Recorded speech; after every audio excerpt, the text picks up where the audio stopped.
Ronnie, go! Lampy in front of us, not officially confirmed for Chelsea Flower Show yet, but what would it mean to Lamport to get him down there? It would be fantastic. I think it would be a great tribute to this little chap. He doesn't get out very often.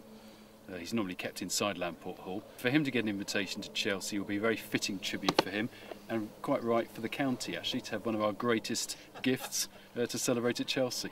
I couldn't possibly comment on the value, but he's priceless. He is the world's oldest garden gnome.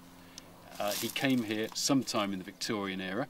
He's been to New Zealand once, but he hasn't been to London for years, so he's looking forward to the visit if the invitation comes. Chelsea Flower Show is getting more and more progressive, right? So it's thinking of things it's not done before, and this year they're concentrating, to some extent, not just on flowers but on gnomes.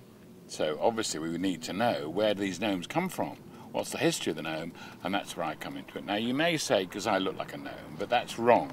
That's the wrong way to look at it.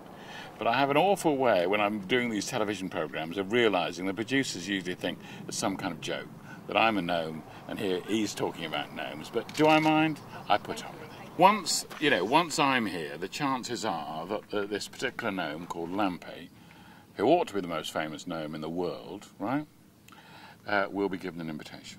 But I think a lot of it depends on me. You know, will I be able to swing it with the authorities in London? I don't know. But obviously that's what we're trying for.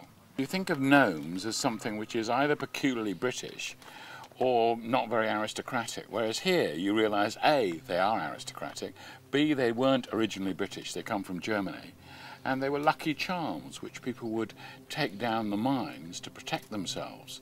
So when the person who had Lamport Hall, that's Sir Charles Ishad, was around, he went to Germany, saw these little gnomes and thought, oh, that'd be nice.